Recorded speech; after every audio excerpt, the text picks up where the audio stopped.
Too good. Okay. She's too good. Okay, guys, it's 11:30. Let's get started with our worship today.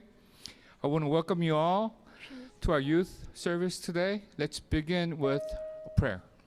Our Heavenly Father, we come before you, Lord, with heart of anticipation, Lord. We want to praise your name. We want to express our thankfulness, our love for you by just praising your name, giving you all of the honor and glory. And I pray that you be with every one of us, wherever we are, be with our praise team as they lead this praise, Lord. I pray that the song will come from not only their lips, but from their hearts, Lord, that they will be able to lead the entire youth group into just praising you, Lord. Thank you. We pray all these things in the name of Lord Jesus Christ. Amen. Let's praise. Amen. Okay, so for this first song, you guys really have to get your energy up. So, yeah. Are you guys ready to praise today? Yes. Okay, let's begin.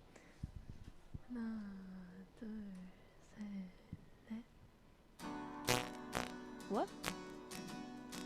Oh.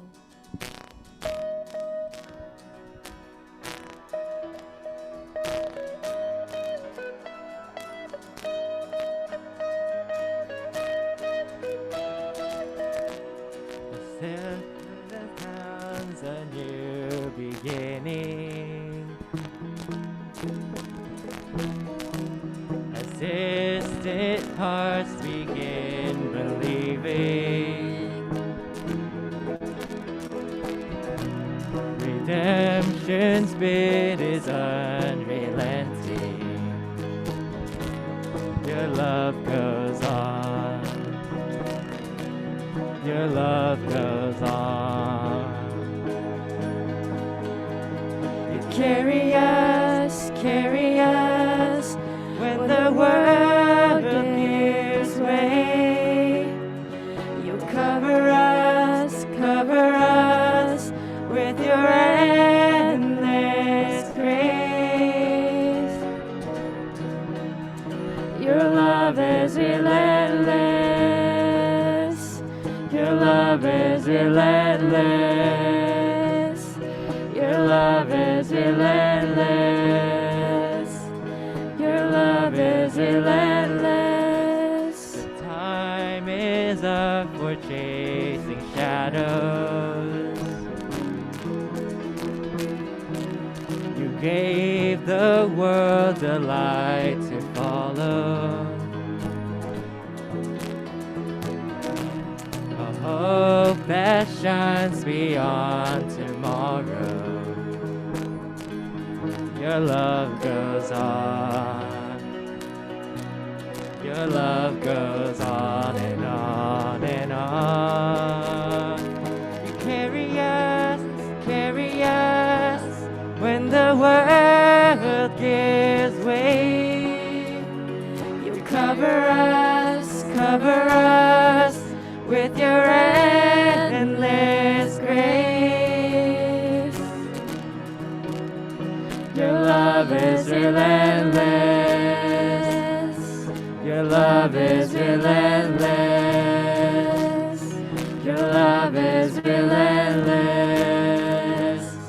Your love is relentless.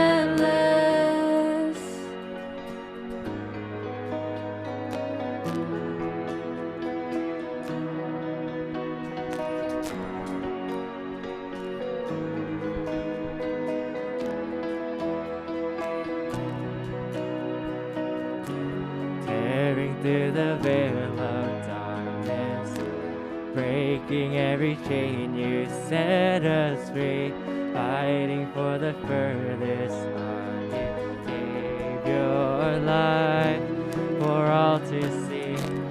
Tearing through the veil of darkness, breaking every chain, you set us free, fighting for the furthest heart. You gave your life. Your love is relentless. Your love is relentless. Your love is relentless.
the cloud you speak.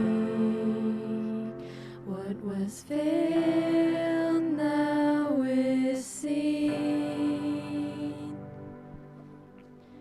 Jesus, the image of the invisible God. Divinity confirmed in the transfigured word. A kingdom once concealed on the earth now revealed. Holy is the Lord revealed before my eyes, and my burning heart can scarcely take it in.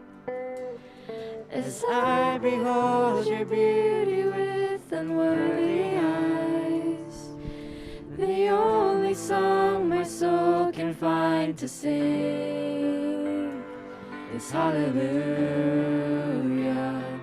hallelujah, hallelujah, my King. Lead my longing heart to the high ground, to the clear view, and then I'll be there, beholding you. Holy is the Lord revealed before my eyes, and my burning heart can scarcely take it in. As I behold your beauty with unworthy eyes, the only song my soul can find to sing is hallelujah, hallelujah, hallelujah, my King. Hallelujah, hallelujah,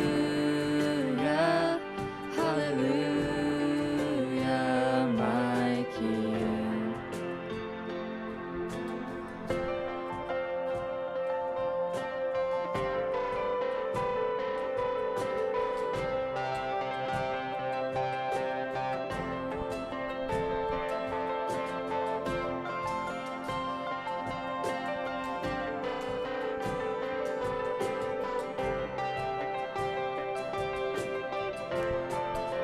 Now I know I have seen the glory that cannot be unseen. I am changed and changing still as I look upon you, Lord, and believe. Holy, holy is the Lord revealed before my eyes, and my burning heart can scarcely take it in. As I behold your beauty with unworthy eyes, and the only song my soul can find to sing is hallelujah, hallelujah, hallelujah, my King. Hallelujah, hallelujah, hallelujah, my King, my God. Hallelujah, hallelujah, hallelujah, my King. Hallelujah, hallelujah, hallelujah, my King. Hallelujah, hallelujah, hallelujah.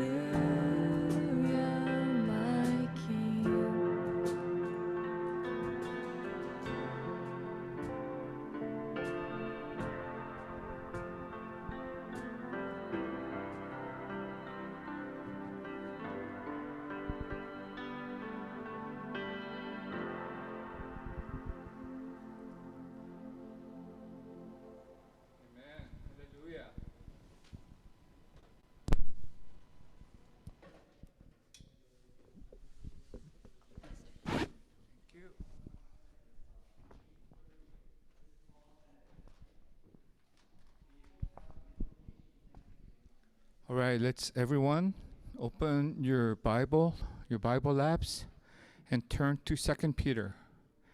2 Peter chapter 1.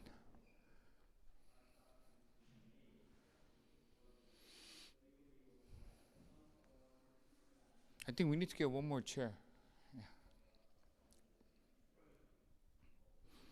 All right, let's turn to 2 Peter chapter 1 verses 3 through 7.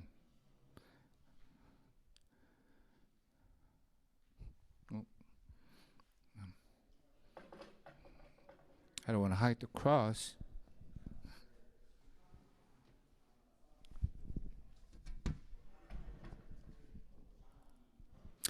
Okay, 2 Peter chapter 1 verses 3 through 7. His divine power has granted to us all things that pertain to life and godliness through the knowledge of him who called us to his own glory and excellence, by which he has granted to us his precious and very great promises, so that through them you may become partakers of the divine nature, having escaped from the corruption that is in the world because of sinful desire. For this very reason, make every effort to supplement your faith with virtue, and virtue with knowledge, and knowledge with self-control, and self-control with steadfastness, and steadfastness with godliness, and godliness with brotherly affection, and brotherly affection with love. All right, so to date, we've discussed the first 4 of the 8 qualities listed in verses 5 through 7. These are actually first 5: faith, goodness, knowledge, self-control, and steadfastness. Now, today we're going to be discussing our 6th quality, which is godliness. Godliness. Okay, let's start with the definition as usual. Okay. Godliness is defined in the dictionary as this: the quality of being devoutly religious. Okay? Quality of being devoutly religious. Basically, godliness means someone who is very, very religious. Now, biblically, godliness, as we discussed all this time, means being like God. Godliness, resembling God. Being Christ-like. Transforming to the likeness of Christ. Now, this definition may sound similar to some of you. You guys might think, hey, the worldly definition of godliness is somebody who's very religious. Christian definition is somebody who's being like Christ. They're the same. But this is not the case. In fact, the Bible tells us, it warns us against being religious. Let me read 2 Timothy chapter 3, verses 1 through 5 to you. 2 Timothy chapter 3, verses 1 through 5. But know this, hard times will come in the last days. For people will be lovers of self, lovers of money, boastful, proud, demeaning, disobedient to parents, ungrateful, unholy, unloving, inconsolable, slanders, without self-control, brutal, without love for what is good, traitors, reckless, conceited, lovers of pleasure rather than lovers of God, holding to the form of godliness, but denying its power. Avoid these people. Worldly sense of godliness, being religious, is something that we are commanded to avoid. Godliness is not an outwardly appearance of religion, of somebody who's just religious outwardly, but it is an internal transformation into Christ-likeness. Do you see the difference there about being religious in a worldly term and being godly, being Christ-like, being transformed inside out. So in discussing godliness today, we're going to be discussing two questions. First one is this: so how do we become godly? Number two, what are the things that a godly person is to avoid? We're going to be discussing these two questions today. Number one, how do we become godly? 1 Timothy chapter 4 verses 7 through 8 says this: but have nothing to do with pointless and silly myths. Rather, train yourself in godliness. For the training of the body has limited benefit, but godliness is beneficial in every way, since it holds promise for the present life and also for the life to come. It's very simple, right? It says, hey, physical training has some benefits while you're here on this earth, but spiritual training of godliness has greater benefits, because it's not only for while you're here, but for all eternity, which makes perfect sense to us. Now, godliness, like today's verse says, we must train. It doesn't come to us naturally. It's not like somebody gets up in the morning and says, hey, I just feel godly today. It's not like Jimmy gets up and looks in the mirror and says, hey, today I look very godly. I feel godliness rising inside of me. It doesn't work that way. It's a process of being trained. We are commanded to train ourselves in godliness, like we train ourselves physically. How many of you do any training physically? Let me see your hand. Anybody? Okay. Couple? Let me ask you, what is involved in physical training? What is involved in physical training? Some people may say, hey, exercise. Well, physical training involves exercise, of course, but physical training is just so much more than just exercising. If you ask a physical trainer will break down physical training, physical fitness into three parts. One is eating. You have to eat right. Number two is resting.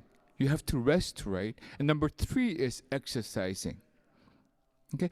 Anyone serious about physical fitness must train themselves to form a healthy habit of eating right, resting right, and exercising consistently.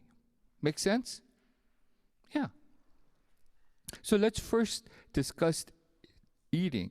No matter how much you exercise, you will not be physically fit if you don't eat well. Do you agree? You could exercise all you want, but if you eat really bad food, if you eat too much food all the time, you're just going to be a very muscular, unhealthy person. It is not a healthy thing. The first thing the trainer wants to know is your current eating habits, of what you eat, how much you eat, and how often you eat it. Okay? And this evaluation has to be honest. You know, it's easy. Right now, as you're sitting down, as you're at home, just think to yourself, well, what do I eat? How often do I eat it? What are my eating habits? To be physically fit, you have to cut off junk foods, right? You have to cut off binge eating. Just, I'm okay. I'm controlling my diet, and all of a sudden, I'm going to have 4 Big Macs. It just doesn't work that way. You can't just control your diet and one day say, okay, I'm going to have 3 bags of Oreo cookies. Not only do you have to control junk food, you have to cut them off. You have to cut off binge eating, and you have to cut off late night snacks. You can't have ramen at 2 in the morning, James, and go to sleep, right? It just can't work that way. Second thing is resting. If you don't give your body time to recuperate and opportunity to rest, you cannot be physically fit. Now, most of you know, if you don't get your rest, next day you can't even concentrate on your schoolwork and stuff. Sleeping at night is important, but it's also important to take some time off during the day just to relax and recuperate your mind and your body. How many of you take naps? Okay. How many of you take some time off in the day just to relax to yourself? All right. Thank you. Okay. Those times are very, very important. Number 3 is exercising. Are you exercising right now? What do? I exercising breathing. I take a walk every day. How many of you do lifts, weights? Any guys weightlifting? No? Any girls? Yoga? What is that thing called? Pilates? Pilates? Okay. So how often do you exercise? Can you say you're exercising if you exercise 1 day a week? Is that considered exercise? Not if you ask the doctors, right? In exercising, there's a phrase, no pain, no gain. No pain, no gain. Why do people say no pain, no gain?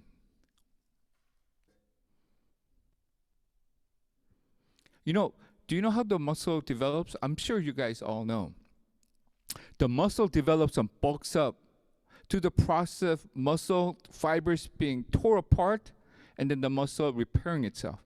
It's a process of tearing and repairing that makes the muscle big. That's why I don't have much muscles, because I don't tear my muscles that much.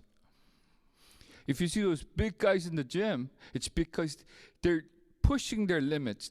They're pushing it so hard that they're tearing the muscles, and then they give time to what? For the muscles to repair itself. And then what do they do again? Tear it again. And then they go through this process of tearing and repairing until the muscles get bulky. The trainer will assess your current condition and discuss the desired outcome. If Hamilton wants to be in the Olympics, the trainer will talk to her and say, what's your desired outcome? And then the trainer will put together a training program so we could reach that outcome, right? Likewise, training in spiritual fitness requires the same thing that requires physical fitness. That's what Paul is saying in 1 Timothy 4. We must train ourselves in godliness. So let's think about this. Eating. Just as an assessment of what we are feeding our body is needed, we need to take an inventory of what we are feeding our soul, what we are feeding our spirit. We need to assess how much junk food we let through our eyes. How much junk food we are feeding our mind and our hearts. How many of you eat junk food spiritually? Most of us actually do. Do you guys ever binge on spiritually not good junk foods? Hours and hours at a time? Do you have late night snacks of junk food spiritually? Well, when you get up in the morning, it's going to show. When you eat ramen and you go to sleep, your face gets all bloated. When you do late night binging on spiritual junk food and you get up, your spirit's going to be, spiritually, you're going to feel bloated. It's not going to be feeling healthy. We need to ask ourselves, what do we desire? What is the outcome that we desire of how spiritually fit you want to be? How much do you want to be like Christ? Controlling what you eat spiritually is like controlling what you eat physically. It involves disciplining yourself to cut off unhealthy diet. Understand? Now, discipline means, so we need to do this, we need to discipline ourselves. So, discipline comes from the word decide, which means to cut away. Disciplining yourself means to make decisions to cut away the things that are keeping us from being like Christ, being godly. We have to make decisions to cut them away. So, be aware, be deliberate about what you feed your soul. Pay attention to what you watch. Pay attention to what you hear. Pay attention to what you think. Train yourself. Discipline yourself. Make decisions to cut away those things that do not get you to become more and more Christ-like. Remember last week's message when I talked about cutting off and gouging out? Do you remember that part? It's better to limp with God than to run with sinners, right? It's better to limp into heaven than run into hell, right?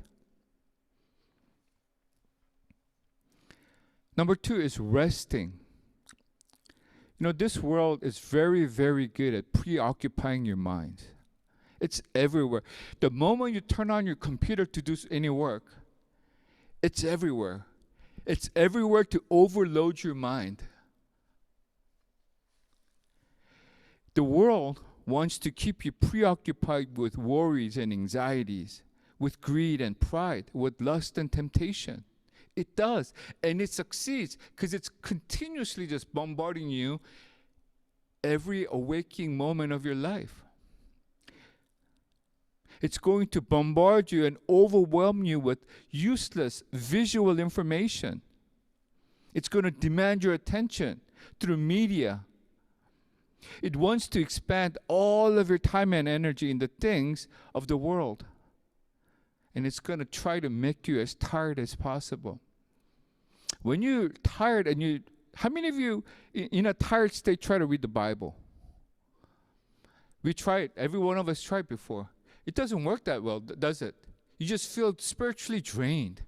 You're like reading this thing and I'm saying, okay, I'm just going to the exercise, but I'm just tired. I can't wait till I get to the end of this chapter so I can close this book. That's the world is trying to do. It wants to give you no rest. You know, on TV sometimes you see these guys playing computer games for like 48 hours or something. And you see them, they look like a zombie. They're like, I said, that's stupid. But if you look at your life, sometimes we do that to our lives too. We give ourselves no time to rest from the things of this world, from our spiritual junk foods. You need to actively choose to rest in God. Understand? You need to make that choice. You need daily Sabbath. This weekly Sabbath, 1 day a week, it's not even 1 day a week. It's how many minutes out of that 1 day? But we need daily Sabbath. We need time to just relax in the presence of God. Most of us are Sabbath deprived. Most of us are rest deprived. We are tired all the time. I need all of you to try to take 30 minutes of your time between noon and 6 p.m., okay? 30 minutes of your time between noon and 6 p.m. for you to rest in God, to rest with God. Now, 2 youth hangouts ago, my recommendation to our youth was this. Before you do any exercise in homework or anything like that, try to take an opportunity to open the Word of God before you do any studying and just read a chapter and spend some time with God. It's going to get you to relax with God. It's going to open up your spiritual sense, and it's going to give you a peace of mind. So actually, it's going to help you to be more effective in studying. Noon to 6 p.m., I want you to try to take one chapter of rest with God. Thirdly, exercising. Most of us don't strain ourselves when we exercise spiritually, do we? How many of you, when you're exercising spiritually, strain yourselves? You know, we try to fit in our reading here and there.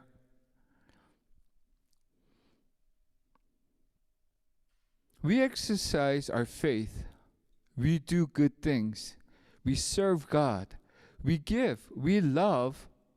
But we all do all of these within our comfort zone. Not a lot of us, including me, it's hard to strain yourself spiritually. We'll do something when we can do something as much as we can do it comfortably. But I'm not going to strain myself. Well, no pain, no gain. We don't strain our spiritual muscles enough to the point where it hurts, where it rips our spiritual fiber. If you want to become spiritually strong, we need to push ourselves beyond our comfort level. Oh, I'm done with this one chapter. Okay, I'm done. Whew, that was too much for me. It's like, oh, I did 3 sit-ups. That's just extremely too much. If you want to be spiritually strong, we need to push ourselves beyond our spiritually comfort level. We need to remember no pain, no gain doesn't apply only to the things of this world, but spiritually, we need to push ourselves. Secondly, what are the things that a godly person is to avoid? 1 Timothy chapter 6, verses 3 through 7 says this. If anyone teaches false doctrine and does not agree with the sound teachings of our Lord Jesus Christ and with the teachings that promote godliness, he is deceived and understands nothing, but has an unhealthy interest in disputes and arguments over words. From these come envy, quarreling, slander, evil suspicions, and constant disagreement among people whose minds are depraved and deprived of the truth. We are to avoid unhealthy interest in disputes, arguments over words that cause envy, quarreling, slander, and evil suspicion and disagreement. This is such a big problem in this world. We love to argue about things. If somebody disagrees with us, we'll go to war in this world. Do you know why? These are usually the result of our pride and self-righteousness, self-centeredness. These are the result of my will, not God's will. My image, not God's image. My likeness, not Christ's likeness. I'm not saying avoid disagreements at all costs. That's not what I'm saying. We shouldn't agree with someone who blatantly disagrees with God or is blatantly unbiblical. But that's not what the scripture is talking about. It's about raising our voice and arguing because we want our voice to be heard. We want to be right. We want people to agree with me that I'm right, that my thoughts, my perspective is better. It's best. Because godliness involves becoming more Christ-like. The one thing that I must avoid in godliness is being self-centered, self-righteous. I need to avoid at all costs pride and being conceited. Next time you find yourself arguing about, I'm right, you're wrong, about something that's really not meaningful, which means not really that godly, I need you to catch yourself. Because this is something you need to avoid to become godly.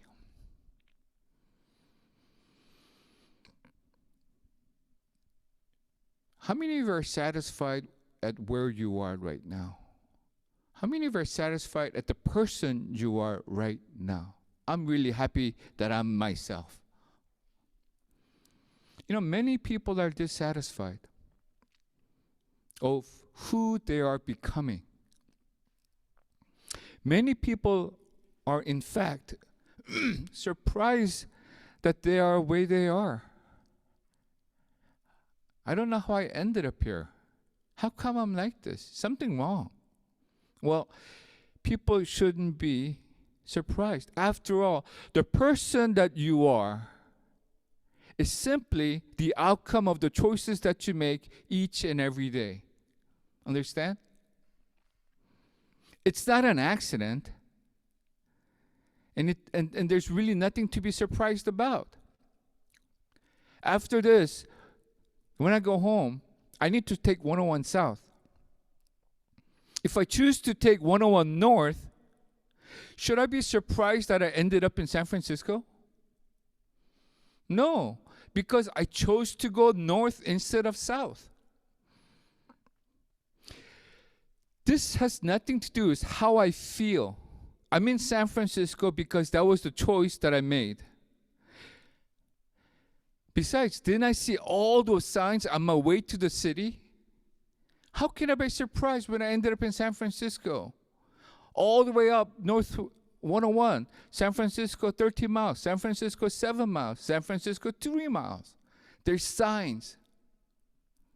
When you decide to be lazy, when you decided to be quick-tempered and angry, when you decided to be resentful and hateful, when you decided to dwell in your lust, when you decided to let yourself be conceited and self-righteous, didn't you see the signs in your life that you were headed in the wrong direction? That you were headed towards a place that you didn't want to end up spiritually. Why did you continue on that path? Why are you choosing to continue your sin? Why are you going down the wrong path? The choices you make right now is going to determine who you will become tomorrow. I guarantee you. Don't be surprised. Every day you are becoming the person you have decided to become. Don't be surprised. What are the choices you are making today, right now? Think about it, because that's the person you're becoming tomorrow. Do you want to become an unthankful, unrepentful, unloving, unchanging, ungodly person? Or do you want to become a partaker of God's divine nature?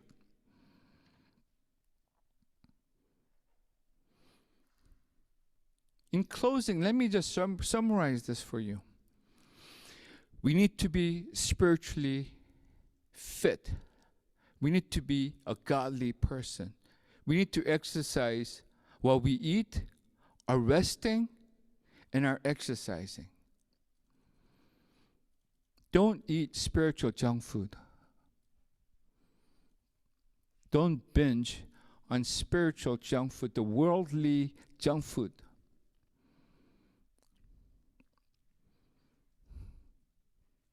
You know, a small bag of chips here and there,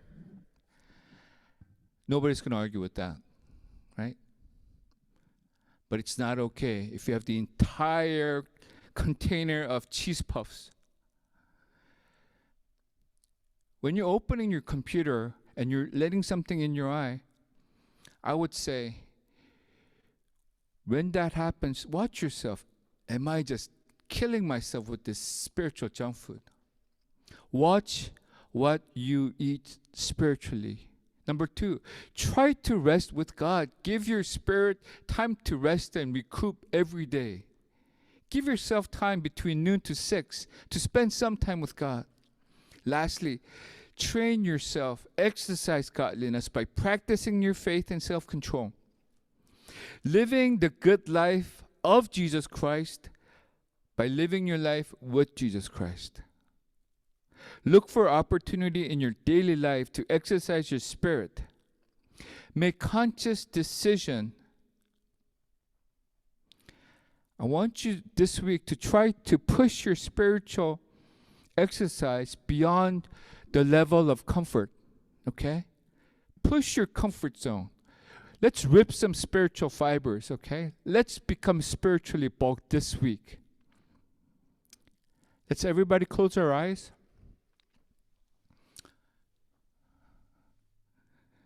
Our Heavenly Father, we are where we are because of the choices that we have made every single day of our life.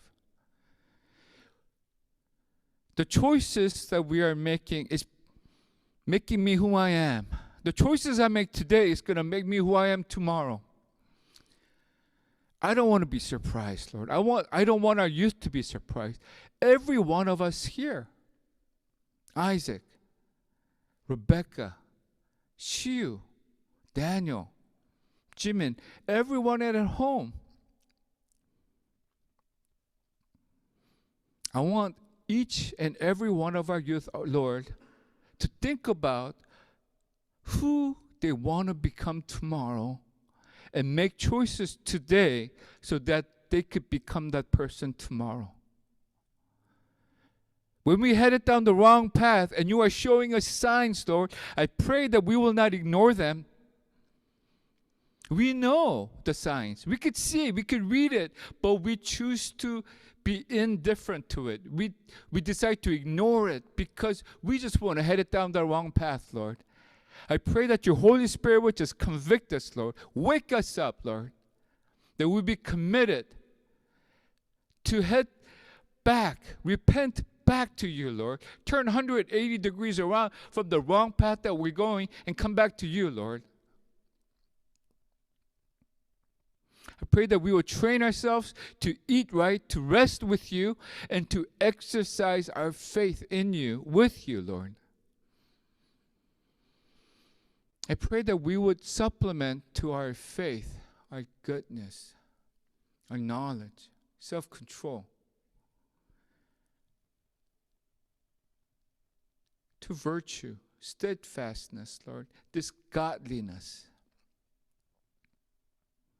that we could become like you every single day because that's the person we want to become. Please, even those, maybe some of our youth do not desire it, I pray that you would help them to desire it, Lord. We thank you for our daily provisions that you provide for us. We thank you for keeping us safe and healthy. We thank you for spiritual parents, Lord. We thank you because you loved us and you are forgiving us every single day, even though we choose to go down the wrong path. We thank you and we love you for that, Lord. Every one of us here confesses our love for you. It's just overwhelming to us, Lord. We don't know what to do sometimes. I pray that you would help us, Lord. Give us determination that this week we would push our spiritual comfort zone to the next level, that we would rip our spiritual comfort level, that we would bulk up and strengthen up spiritually, Lord. That we could love beyond our comfort levels, Lord. That we could give more than our comfort level. That we would spend time with you more than our comfort level. Keep us safe for another week. We pray all these things in the name of our Lord Jesus Christ.